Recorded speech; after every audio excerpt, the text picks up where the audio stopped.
Pennsylvania Democrats get caught trying to rig the election against President Trump. Kamala Harris gets caught in a Me Too pickle as her husband is accused of beating his ex-girlfriend in public. Lots to get to. I'm Michael Knowles. This is the Michael Knowles Show.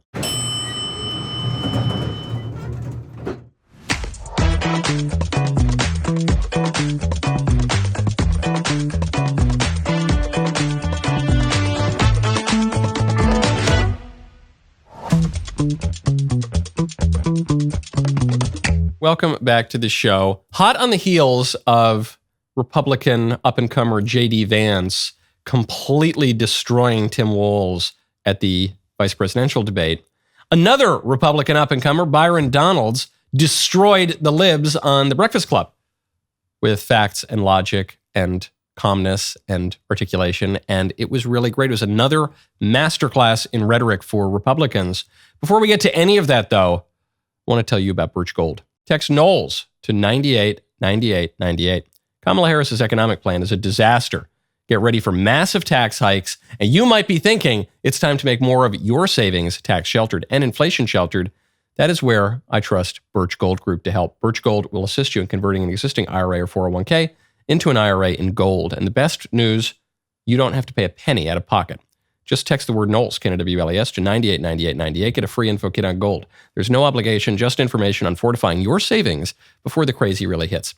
As the exclusive gold partner of the DailyWire for the past 8 years, an A-plus rating with the Better Business Bureau and thousands of happy customers, you can trust Birch Gold too. Right now, text Knowles, K-N-W-L-E-S, to 989898 for your free info kit today. That is Knowles, K-N-O-W-L-E-S.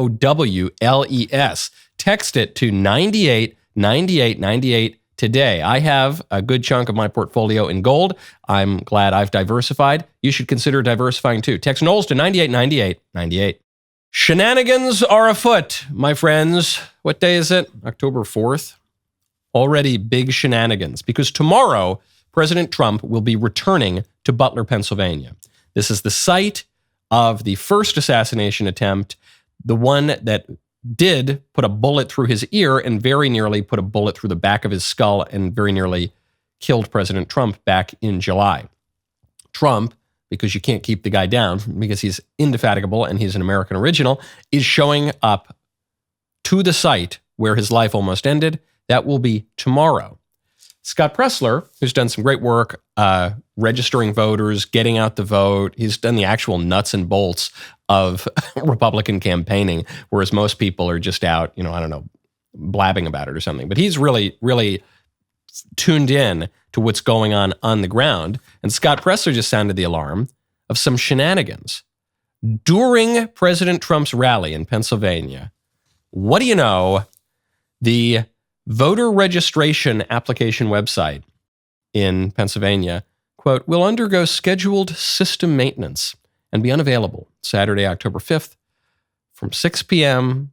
until 12 a.m. We thank you for your understanding. Of course, October 21st is the last day to register before the November 5th election. The very day that President Trump is going to return to Butler, PA, right there in prime time, 6 p.m. to 12 a.m., oopsie daisy, the voter registration website's going to be down. This is such transparent election rigging. I'm impressed by how brazen it is. I'm not impressed because usually the Democrats are subtler about these things.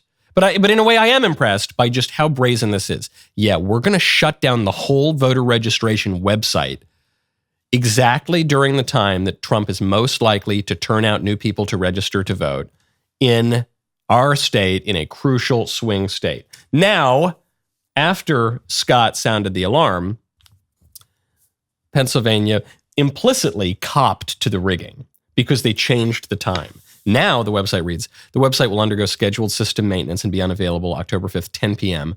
until October 6th, 4 a.m. Thank you for your understanding.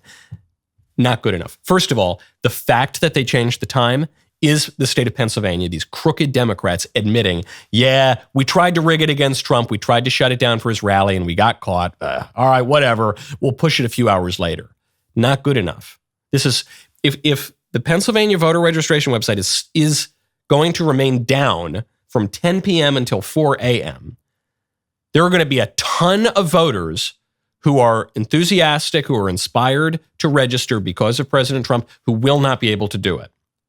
Okay, we're not going to do it during Trump's rally. We're not going to shut it down during Trump's rally. We're going to shut it down right afterward. Give me a break. This is brazen rigging. These crook Democrats in Pennsylvania are trying to steal the election.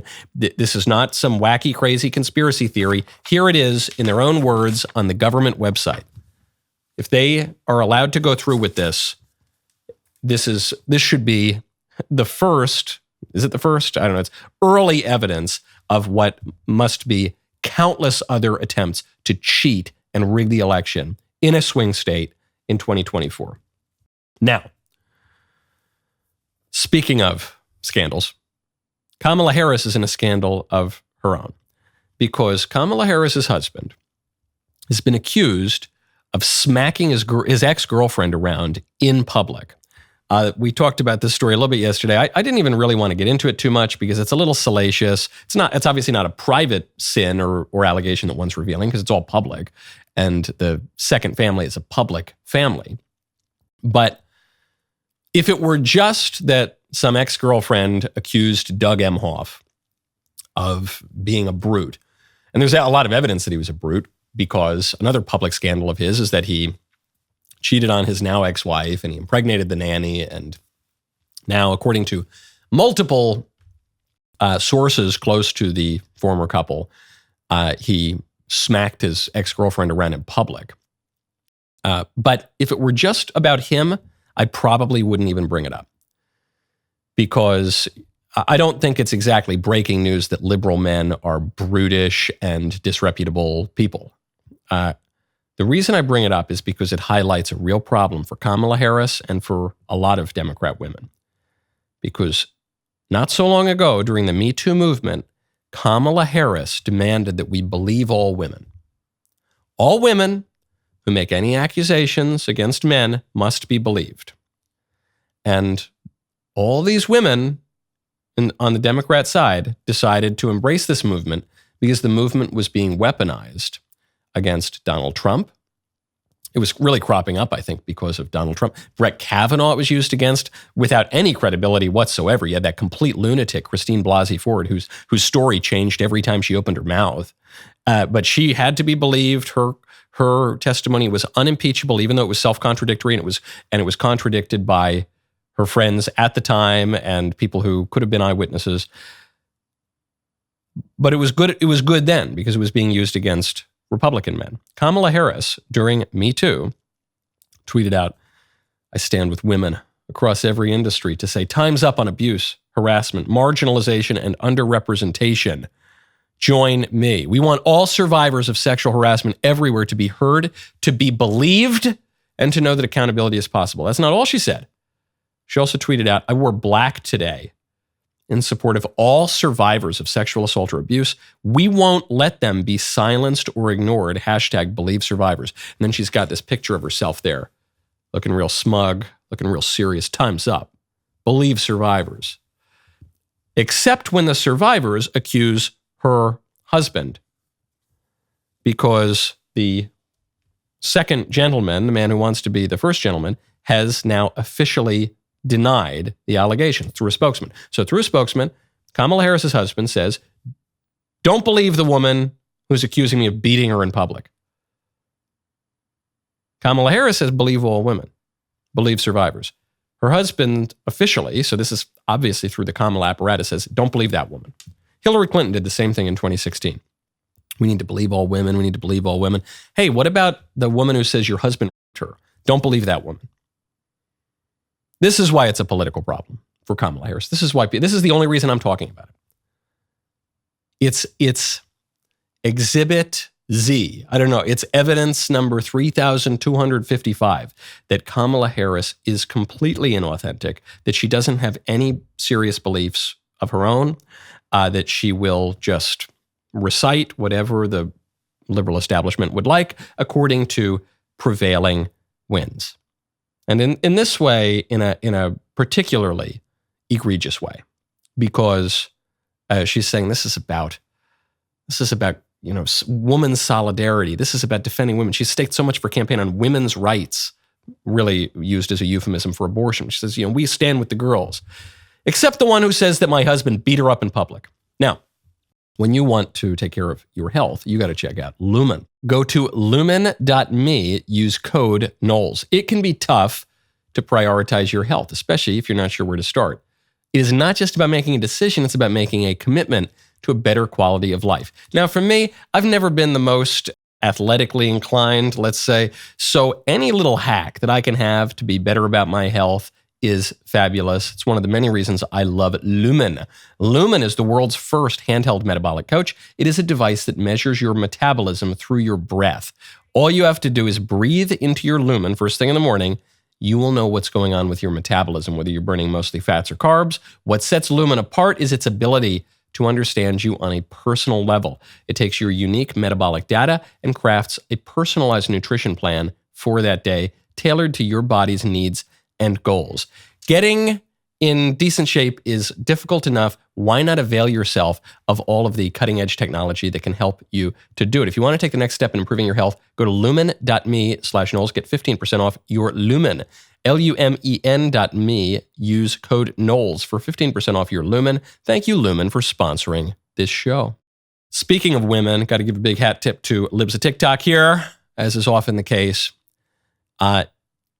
There are members.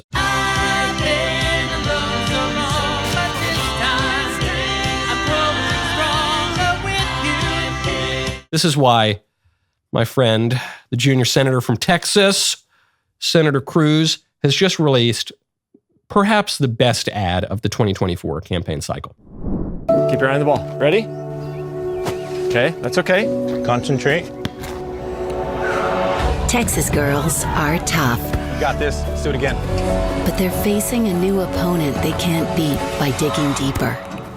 Colin Allred could have stopped men from competing in women's sports, but instead, he voted against our daughters.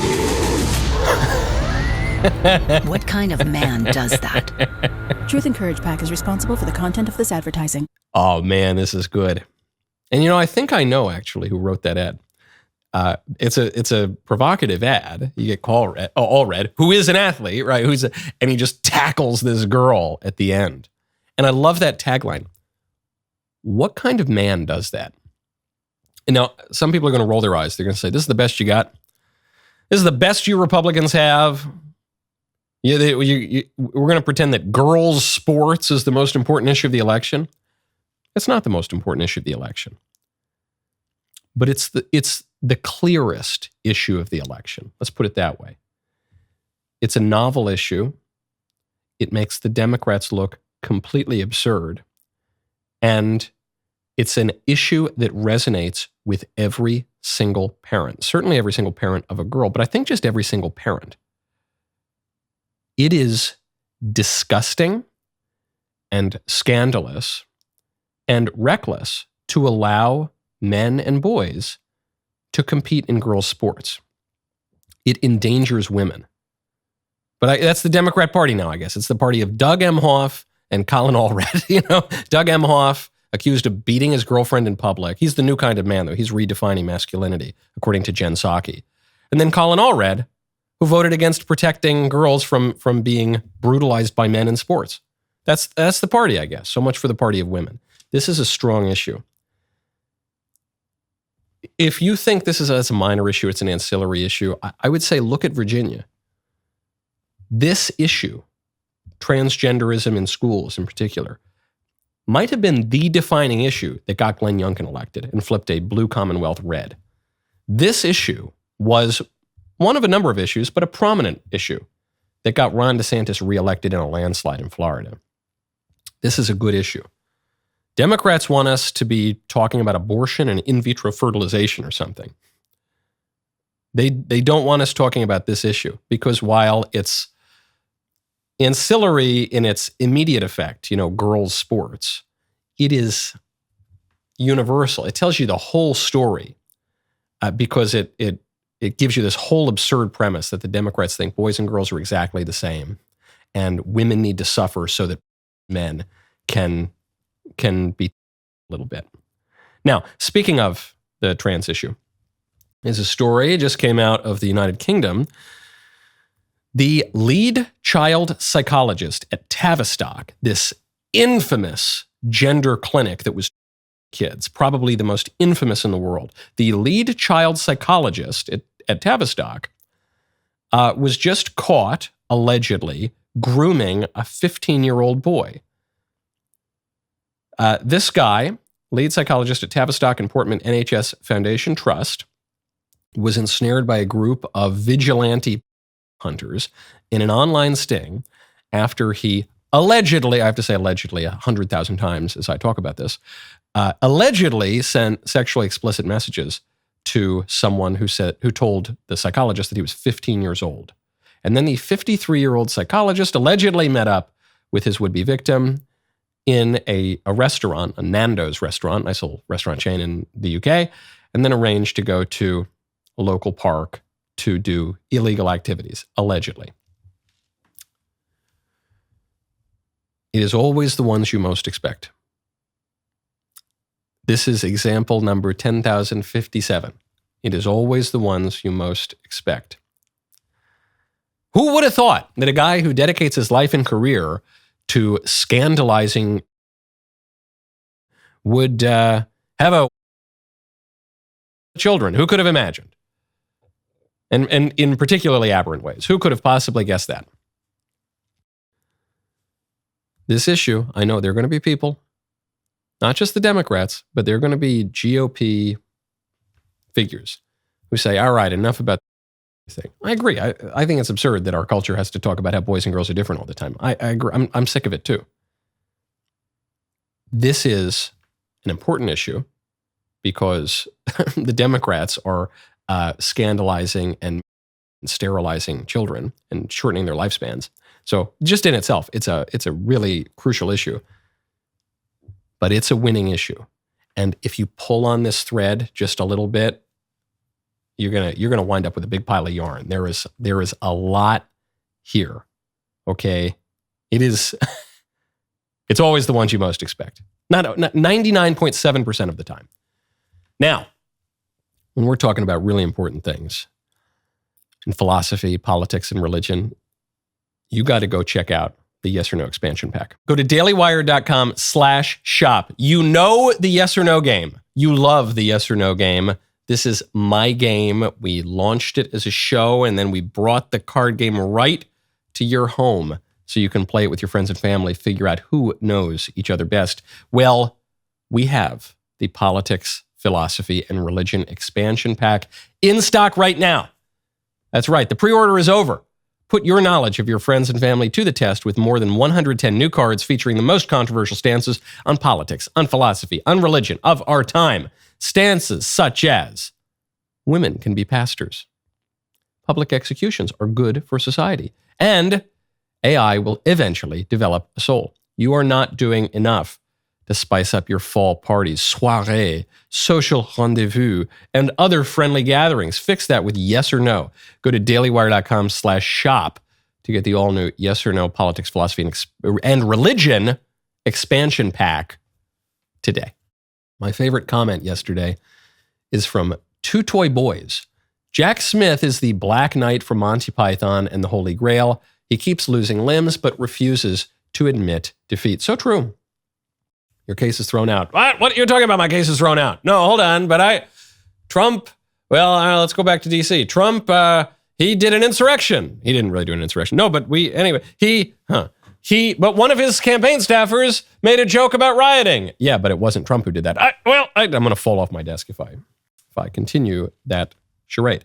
Speaking of Republicans winning on issues, Byron Donalds, man, Florida congressman, rising star in the GOP, hot on the heels of J.D. Vance's masterclass in oratory and rhetoric at the VP debate, he gives another one on The Breakfast Club. This is a left-wing show geared primarily at a black audience, and Byron absolutely killed it. What does qualified immunity have to do with having less police officers?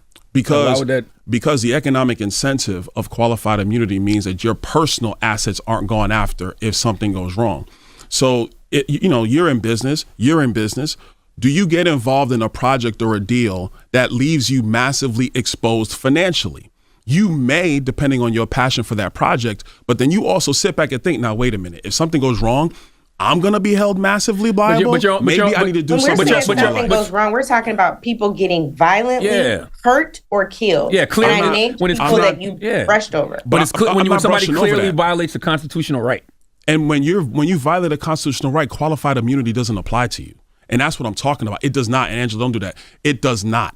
I thought that was the definition. I thought that was the definition. No, it does not. I thought that was the definition. No, of it does not. qualified If you carry yourself outside of the confines of your training and the protocols of that department, qualified immunity doesn't apply to you. It does That's not true. That is very true. That is very true. That is patently That false. is no, it's patently true, and we need to make sure we have that accurate. Okay, listen, qualified immunity is a legal doctrine that protects government officials from civil lawsuits when they perform their jobs unless they clearly violate a constitutional right. That's exactly what I'm saying. Oh, total knockout. Total. Look at what was the key here. Two things stand out in particular. And this is a lesson I want every Republican who's in any way in public life, from the U.S. Capitol down to the PTA, I want you to write this down. First of all, he's calm. He's calm, he's firm, he's direct, but he's calm the whole time. Even as that woman that's trying to grill him is starting to get a little emotional, he's just remaining calm but firm. But second of all, he knew his stuff. He knew the issue well. He was able to recall the precise definition that he was talking about, and he was confident enough in what he knew to stand firm on it. The minute that you hear in a debate, that's not true, you are now in a rhetorical fight to the death, because one of you is going to lose a lot of credibility. If you are arguing not over first principles even, or not over an interpretation of something, or not over a preferred policy proposal, but if you're just arguing over basic facts, one of you is going to lose. And so she did it. She threw down that. She goes, that's not true. He goes, no, it is true. And then that other guy, Charlemagne, who's the host of the show, he says, well, man, we don't need to sit here arguing about this. I can just Google it. And you could see Byron, I don't know, did he catch Charlemagne out of the corner of his eye? He didn't try to double down and fight what's-her-face on it. He just let it go. He said, no, it is true. And Charlemagne looks up, he's like, oh yeah, it turns out Byron's right. Masterclass. Absolutely killer. Between Byron and J.D. Vance and Vivek Ramaswamy and this whole crop of young Republican politicians, I feel great about Republicans' rhetorical skill. I don't see any analog on the left. Now, speaking of debates, President Trump has just come out. He has said definitively no more debates in 2024. He posted to Truth Social, Lion Kamala just put out a request for another debate because they lost so badly tonight. Again, it's like the fighter who lost gets up and says, I want a rematch. I beat Biden. I then beat her, and I'm not looking to do it again. Too far down the line. Votes are already cast, and I'm leading big in the polls. I'll make America great again. She's incapable of it. So Trump had already said he probably wasn't doing another debate. After the VP debate, Trump coming out and saying, definitively, it's over, no chance, not doing it. That's a vote of confidence in JD. That means JD did his job. Because if Trump did another debate now, that just opens up the opportunity for some missed moment, some misunderstanding, some flub. Why would you do that? If you've already landed the debates on, first, Trump doing so well in the first debate that he actually blew away the Democrat nominee, no longer the nominee.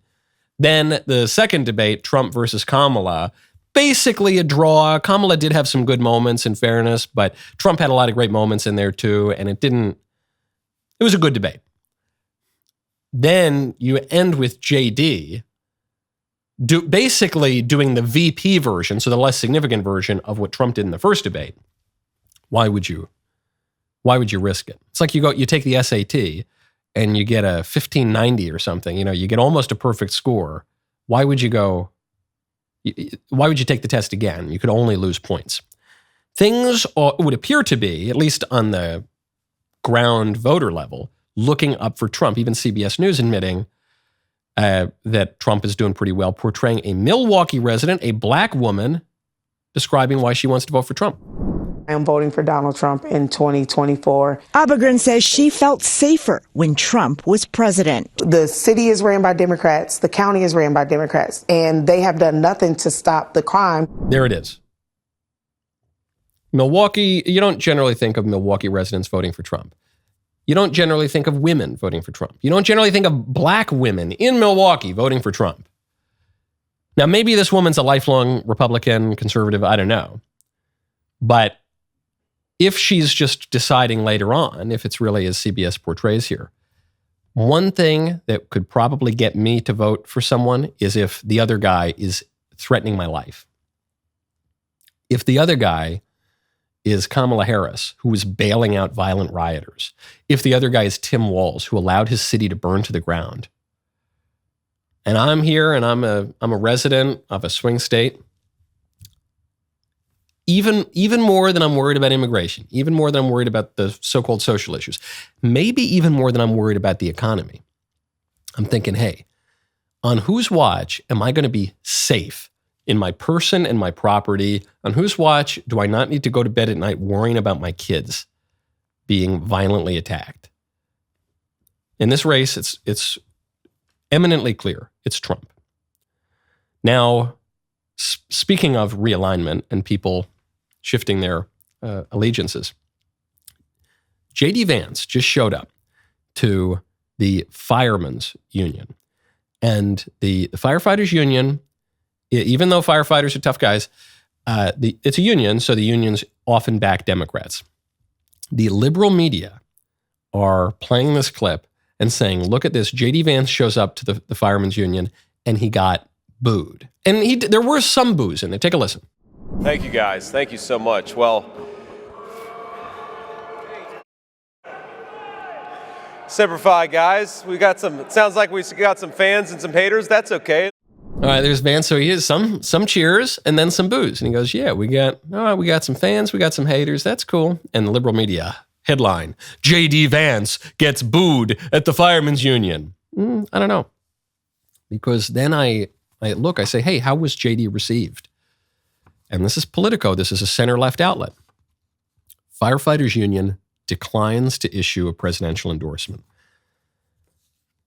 The Firemen's Union was the first union to endorse Joe Biden in 2019.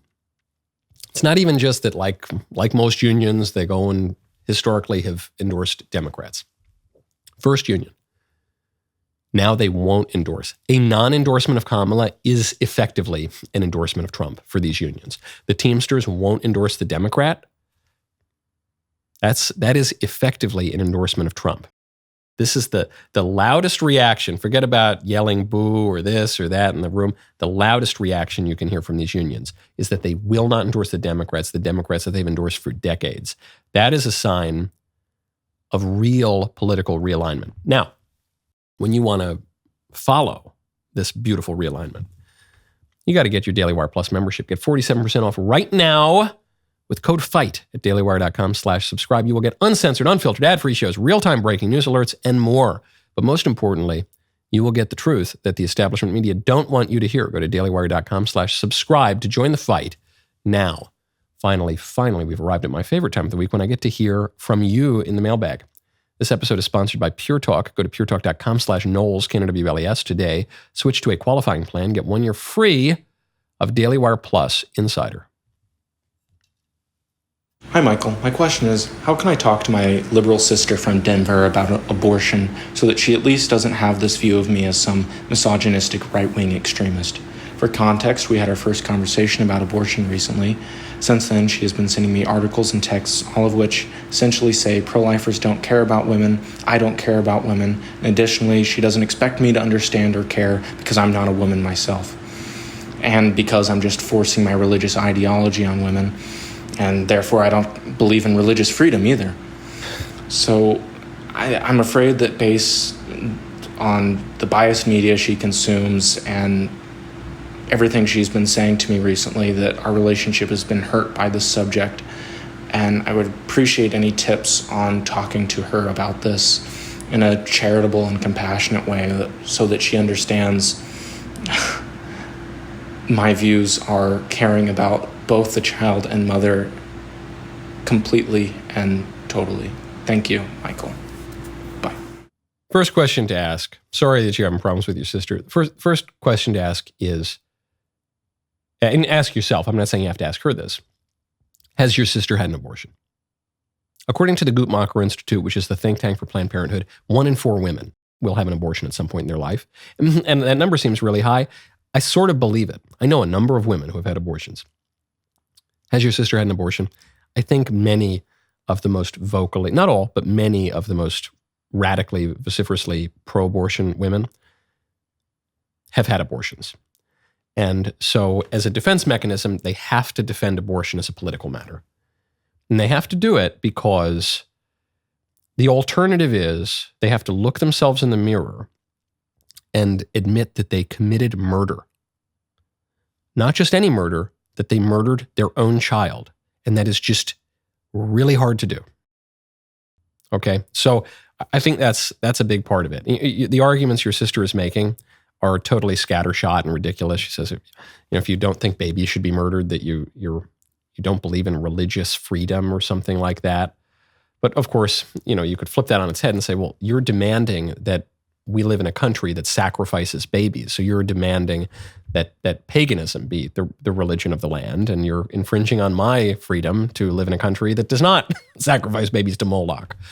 Or even if you wanted to say it in a more secular way, say, well, you're demanding that we live in a country that is effectively atheistic, that does not tolerate a public expression and a public life of Christianity, so that you're forcing liberalism on me.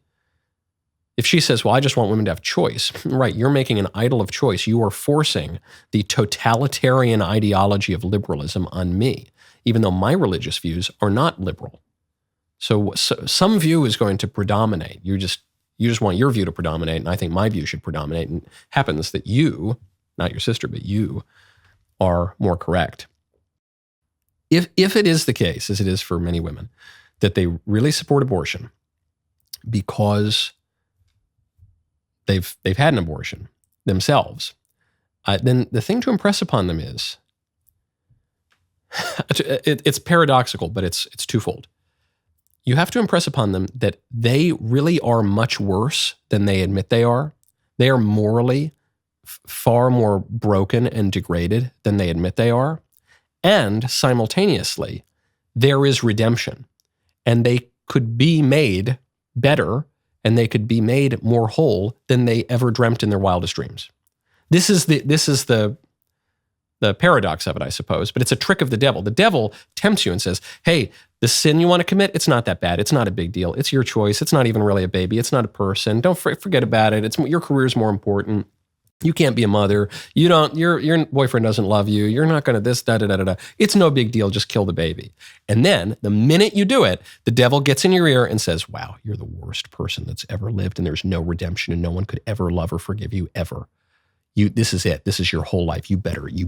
If you acknowledge what you know is morally true, you're done. You're toast. You're irredeemable. That's the trick that the devil plays. And he's a liar, and he's the father of lies. So everything there is a lie. It is a big deal. You don't really have the freedom of choice to murder a baby. You don't have any right to do that. That it really is your baby, and you can be forgiven, and God still loves you, but you have to repent, and you have to acknowledge moral reality, or you're just going to spin out into madness and continue to make bad arguments and drive yourself crazy. That's the hard way. Perhaps you're asking me this question, so I'll give you 3 easy arguments to convince someone that abortion's bad. I was convinced by arguments by a bioethicist because. In part because I'm a man, I suppose, and I've certainly never had an abortion. So I think for a lot of women, it's much more personal. And I think I was talking to a female friend of mine about this, and she said, "Yeah, I think women just gaslight themselves. Basically, women know it's a baby, but they just gaslight themselves." Okay, and so I think that's part of it. I think you gotta get more to the heart of the matter. Okay, next question. Hey Michael, I doubt that you'll be that fond of the origin for my question, but bear with me.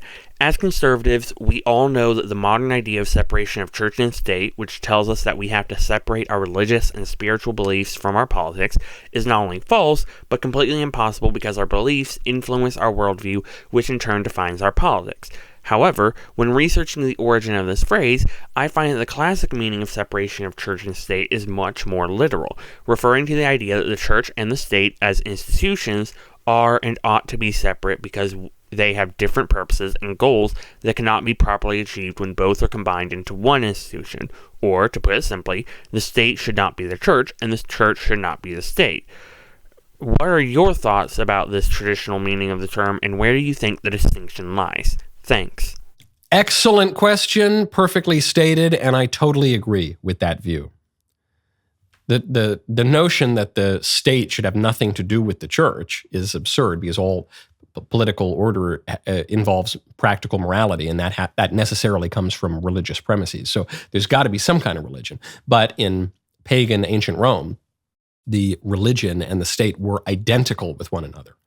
Not in Christian Rome, not after Constantine, but in pagan Rome and in some modern establishments, up to and including the United Kingdom. So I agree with that classical distinction. That's why I follow Dante in this. I think that the state can receive great light from the spiritual power, the church, and they should cooperate, but they're not identical. So this is why I'm a Catholic and not an Anglican. Next question. Hey, Michael. Happy Friday. I am such a huge fan of your show and really thankful for what you do. With this election cycle, naturally, when conversing with undecided or independent voters, January 6th comes up a lot. I recently had a conversation with someone who stated that because that incident took place inside the Capitol building, which is the seat of power for America, the location is what made January 6th an insurrection and worse than the BLM riots, and thus they could never be convinced to vote for Trump. So my question for you is, what bearing does the location of January 6th have in these conversations, and how would you respond to somebody making this argument? Thanks. Sure. Well, it's a false distinction between BLM and the January 6th people because BLM also attacked federal buildings and government buildings. So even if you're saying, no, it's one thing if you burn down the Nike store and kill people in their private homes, but it's another if you take selfies at the Capitol. Somehow the Capitol thing is worse because it's a government building. No, BLM burned down like federal courthouses. Okay, so at least lit them on fire. So that's a silly distinction. But furthermore, no, probably you would say in a certain sense, maybe not to burn something down or to commit acts of violence, but to have a major protest. It is much more defensible to do it in a government building or at the U.S. Capitol than it would be to do it at someone's home. So, for instance, the libs protested outside of the Supreme Court conservative justices' private homes. That's illegal. Now, it's not as though the federal government or even the Virginia government did anything to stop them, but that's illegal. You're not allowed to do that. It's actually illegal to protest outside of a courthouse, too, because the court is supposed to have independence and not be swayed by the mob. However, the private homes have a particular kind of protection, whereas we do have the right to redress our grievances. So as long as we don't get violent or make any direct threats or anything, you can go and, in fact, are encouraged to go to the Capitol and air your grievances in an orderly way. So your friend's argument is a little bit weak. Next question. Hi, Michael. Erin here, big fan. Wanted your thoughts on inviting children to weddings. So my fiance and I are currently planning our wedding for next year, and we plan to have a traditional Catholic ceremony followed by a more formal reception outside of the church, obviously. So we initially decided that we didn't want to invite children in our family because we wanted the reception in particular to feel like an adult event and really allow people in our family to enjoy themselves without being distracted by children running around. But my family, who's very Southern, has become very offended by this decision and thinks that we are intentionally leaving out members of our family from our special day. What are your thoughts on this? Am I overreacting about children, or am I right? Looking forward to it. Leave the kids at home. Basically, I'm not saying that kids should never be invited to weddings. I've been to weddings that have kids at them, and it can be very fun. But if you would, there are two different kinds of weddings though. And if you would like the kind of wedding that is really just for adults or maybe really older kids or something, then do that. There's nothing wrong with that. Look, I mean, I love kids. I'm around kids all the time. I got 3 kids of my own, 3 under 4, and we're going to keep churning them, God willing. So I am not in any way anti-kid, but it's good for there to be adult spaces too. Now, you might say, okay, if a lot of members of your family have a ton of kids and they don't have a lot of money and they can't find a babysitter and they got to travel and this, and it means that a lot of your family, not just the kids, but a lot of the adults in your family won't be able to come to the wedding because of the kids. And then maybe you make a prudent judgment. You say, okay, maybe we'll allow kids just so that we don't lose 50% of the guests of our wedding. But if generally speaking, people can find babysitters and it's only a few people who might have to miss because of the kids thing and this or that, it's okay. It's okay for adults to have their own spaces. It's all right. There are hierarchies. There's variety to life. That's actually very conservative. It's not anti-kid for adults to go to an elegant affair every now and again. Okay, it's Fake Headline Friday. The rest of the show continues now. You do not want to miss it. Become a member. Use code Knowles at checkout for 2 months free on all annual plans.